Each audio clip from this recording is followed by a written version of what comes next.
Now I open the floor for questions or comments, and anybody who wants to speak up, use an opportunity of the microphones which are here, and the assistants will bring you, or you come to the microphone and state your name and institution, and please tell the audience which of the panelists you would like to address.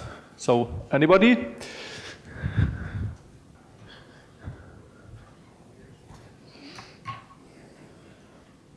Yes, we have a gentleman cracking the ice this morning. No, we can't hear you. The mic is not on. Now try again, please. There should be a light on the mics. It shows that it's functioning. Or should we use the second mic? It's not working? Houston, we have a problem. It's not Mayday yet, but unless it works, I will give you my headset, okay? Okay, so I'm rolling. Jussi Ylilahti from the Finnish PERM rep in Brussels. I was working with the Council conclusions concerning the macro-regional strategies, and I have a question. In fact, I have a question to our moderator, if it's allowed. Yes. So once again, in this Council conclusions, we reiterated the old slogan, no new EU funds, no additional structures, and no EU legislation. The two parts are clear. We have legislation. We will have, let's say, very sophisticated legislation concerning financial instruments. EIB director referred to this, so that side is going to be okay. We need no new structures. We have, let's say, a multitude of structures, institutions in the Baltic Sea region area, and finally they are starting to cooperate better and better. But what about no new EU funds? Do we really have again to stress this slogan, no new funds? Why do we have to do so? So, of course, we need financing, we need aligning of different financing sources, but do we have to say to our, let's say, private partners, sorry, no new funds? What does this mean? So I'm asking our moderator, if you had written this Council conclusions, would you have written this part? I just recall that during the process, the Lithuanian presidency had much more sophisticated formulations for this part of the document, but now at the end we again say this slogan, no new EU funds. So this is a question for the moderator, of course, for the panelists, of course, all you in the panel. Are we really needing this iteration of this no new EU funds? Okay, thank you. That was quite an extended question and comment, and since it has been addressed to me, I will answer it as a person who deals with political science, and perhaps I'm too often in those ivory towers where the scientists used to dwell.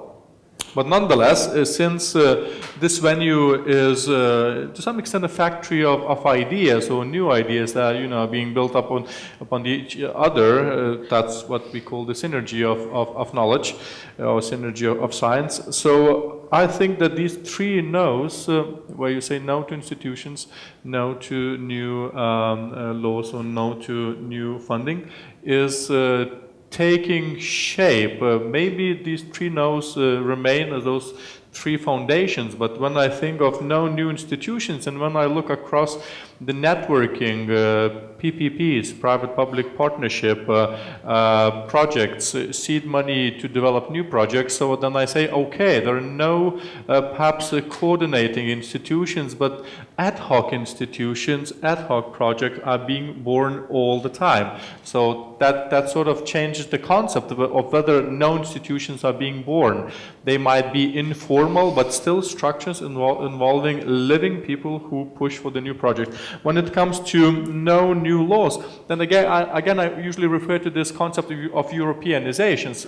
Usually the member states, they upload their concerns, values, interests, fears, experiences on the European agenda, but so can do those institutions, sometimes on the ad hoc basis, which also can lobby the governments, the private sector, for example, and then on political agenda, without new laws, new items appear, and they can be related to the Baltic Sea region.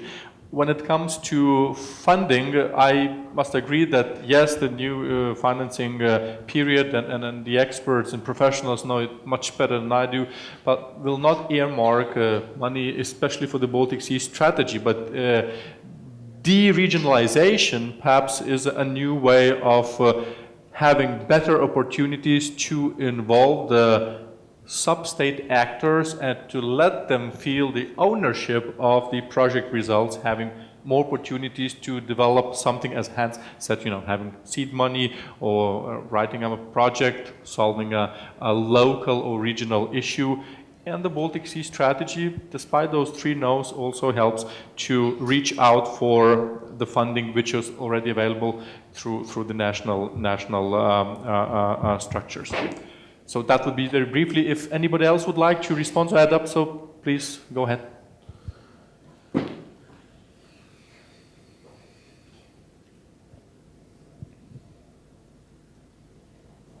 Do you hear me? Yes, yeah. you do. I just would like to say something, just not to leave the audience with such a negative perception that there might not be any funding available in the next 7 years. I think it's to the contrary. There will be massive amounts of funding flowing into the region. There might not be a dedicated additional funding for the purpose of the Baltic Sea regional strategy, but of course all of the countries that are involved in the region are getting substantial amounts of funding.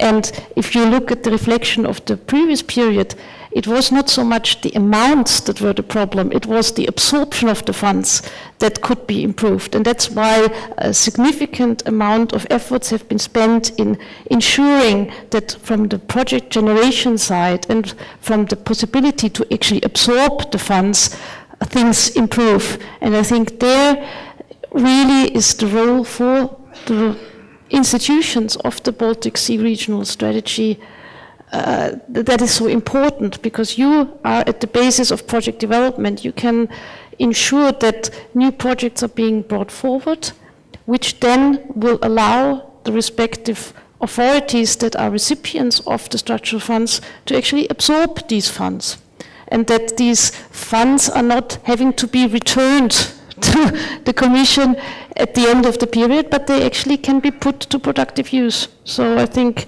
it's a much more positive story than what maybe came out in the last statement. Okay, see, I told you the money is out there. Don't despair. Okay, more questions or comments? Who would like to? Yes, gentleman, the second row, please. Yes, thank you. My name is Eric Kieser from the Swedish Prime Minister's office. I was very intrigued by your last words, Mr. Berglund, that you encourage the policymakers to support the ambitious industries and the environmentally friendly industries, if I understand you correctly. You mentioned, of course, the choice between methanol and liquefied natural gas. But I would like you to elaborate a little bit more on what you request, because I'm very fond of that message, because I really do think that we should support the ambitious and progressive industry, and this is the industry we want to grow, and I realize that we also have a responsibility in this from the policymakers side. But could you in generic terms elaborate a little bit more on what you expect? Thank you. Thank you for the question. Of course, it takes two to tango, and I will start with just stating that I think that perhaps our business, the shipping business, has been quite conservative in terms of talking to regulators and policymakers. Somebody said about a year ago that ship owners are very shy and hide somewhere out in the ocean and stay away from everything because they try to be global, international, and don't want to have any regulations going on. Now, that's not a good strategy. So we need to be much closer to regulators as shipping communities. And I think that we are starting to see that. And we understand that that is important because so many things are happening and need to happen when it comes to development of how we run our shipping business today. And we don't want to leave that enormous responsibility in the lap of the regulators only and the NGOs. We absolutely need to be there, and we urge you to invite us more before you make policy decisions. The strong focus on LNG is a very good example, I think, when the policymakers has not listened to the ship owners. They have listened to the gas providers, they have listened to the ports, and they have listened to the NGOs. But we are the one taking the cost, and we have not been involved in that policymaking. I'm not just blaming the policymakers, I also think it's our own fault, actually. So we all need to be better on this. And I think I have the broader shipping community with me when I'm saying this. So that was really my background for that statement. In general terms. Okay, thank you. I also actually have a question, unless anybody minds, so it's into dire needs. I would like to address actually Valentinas, Mazuronis, and Lisa Emelia. Since we speak about public-private partnership, and we know that these so-called neo-corporatist arrangements where interest groups, farmers, trade unions, employers, and the governments usually cooperate. But is this the only framework how the private sector is included and talked to about the green ideas, or are there any new arrangements? How do you persuade the private sector to be more green ideas oriented, saying that, well, this is the future, don't be afraid about your competitiveness, it will help? What are solutions? What are the convincing ideas, the minister? How the private sector reacts? I mean, are they reacting? Are they getting involved in Lithuania? Thank you for your questions. It's really, we have always, not problem, but we must find solution between our ambitions, environment protection ambitions, goals on one hand, and on another hand, our competitiveness and economic base and so on. And we must try to compromise between these two steps. And in this way, it's, in my opinion, it's really very important. Public sector and private sector must work together, and we must understand that environment protection and everything connected with them can be a good base for business, we can have new job, we can have profit from it, and only in this way we can find a cooperation with private sector. And only in this way, if private sector will see the benefit from these steps, they will work together, and we all must work together if we want to reach this level of solutions. And I see only this way. We must find the way which will be accepted at the same time for private sector too. And only in this way, together with public sector and in cooperation together, we can reach our higher environment protection goals and tasks. Okay, thank you, Mr. It's Emelia, and then Hans Brands also want to intervene after. Just to comment on your questions and the minister's remarks, I think it's important to state that the competitiveness of sustainable business is really in the competitiveness for the business long term. It's in their own sake, it's in their own interest. And I think what Claes Berglund just mentioned, an example from the shipping industry, is that you need to work together with the policymakers to understand how the future will be shaped by policies, but also how the business could fit in your knowledge, because you are also the one sitting in the reality and have to both take the cost, but also the profit, while you adjust to this structure reform. So I think that's my main point. And then in just terms of general business, sustainable business development, I think we have seen a development when we talk about the CSR, corporate social responsibility movement. You still see this movement from different parts of the world. But in general, from the Nordic perspective, or from the Swedish and how we work and frame the CSR, corporate social responsibility, is that it moves from the purely philanthropic sponsorship of business, sponsoring a school, an education, building a hospital in Africa somewhere. I mean, that's nothing wrong with that, but that's not what we mean when we talk about sustainable business. It's not about using your profit for another purpose, which is a very well purpose, and it's nothing, once again, it's nothing wrong, but it's not what we mean by being competitiveness by sustainability. And then moving to the next phase, compliance, reporting about sustainability. You compliance with the ILO's labor standards, you comply with the environmental and multilateral agreement, and all the standards in what nation you work at. That's the next phase.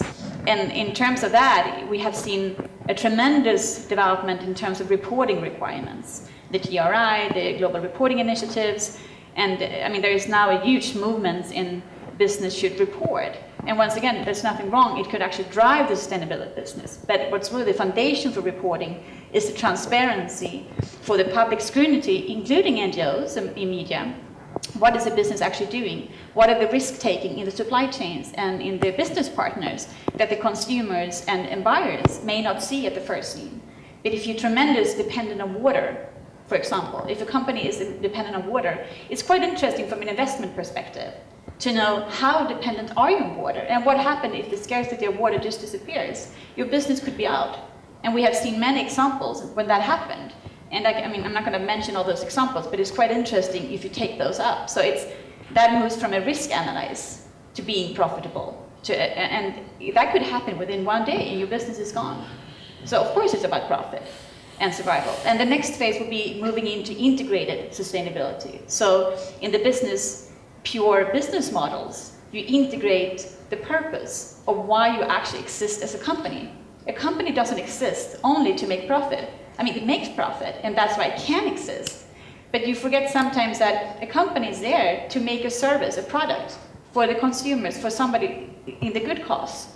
So I think we should keep ourselves in mind that we should go back to business. When we're starting the business, it was to support the market with a need. And we find a value for that service and product. And then the whole development have moved up. We have huge multinational, we have hedge funds, we have analytic who's playing with the money. And this whole economic crisis failed in trust in the market. And that's also a major part. So I think there's so many dimensions when you talk about sustainable business. And now we're seeing another movement, which is the economics of the nature, the natural capital, the natural accounting in terms of value the nature, value the ecosystem services. That's another story, and there's another speak for another 20 minutes, so I'm not going to take that. But it's another interesting movement, which gives concrete means to what it actually means to put value on the nature and environmental aspects. Mm-hmm. So I think there's so many dimensions that you need to be aware of, and you also need to where are you as a business in this context? And I want to say it's very important to begin speak with all groups, including business, in early stages. Business agree, private sector agree, work together, but they want to know exactly about future. They want to know exactly conditions, framework of the future. And in this case, we can reach results. Yes. About we are speaking now. Mm. Absolutely. Good planning is part of good governance. Absolutely. Hans? I just wanted to introduce perhaps another point, a perspective in our debate. We have Russia around the corner, and to my mind, this is perhaps one of the biggest markets for clean tech solutions, and there will be a huge need for investments over the years. And the Russian government has decided by 2015 even to improve their energy efficiency with 12%. I don't know whether they will succeed in that, but we know from an energy efficiency project that we are leading in Kaliningrad that they are very serious about. From all levels, they are now starting to invest, and I think that that we have in our region some of the leading countries within clean tech industries, and we have countries that have gone recently through a modernization process and earned a lot of experience in how to convert into cleaner solutions. So, here I just think that we should be aware of the potential in the Russian Federation, that we'll be able to take that share that we ought to take, because it is part of our region and it's just around the corner. And I think that a more targeted effort could also serve us all well. And I think this is also a way of getting the private sector on board, knowing what the potential and what the demand is.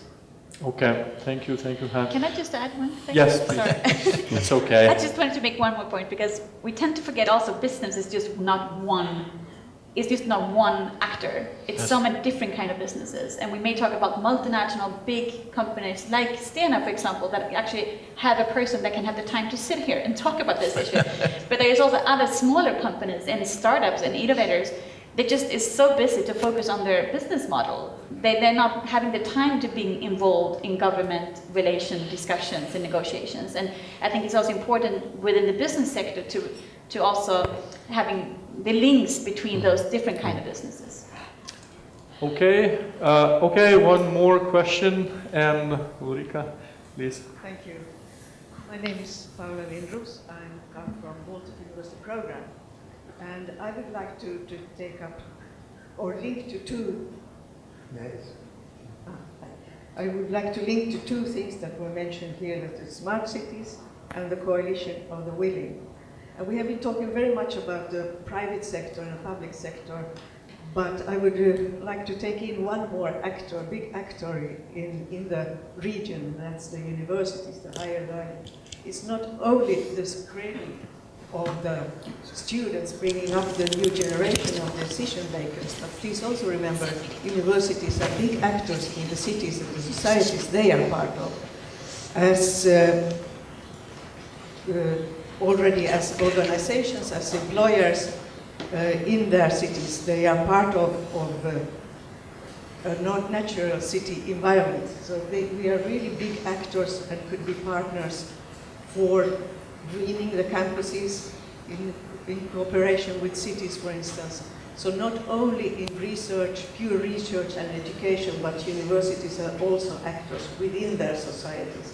So I hope that the partnerships will be extended in the smartest way. Thank you.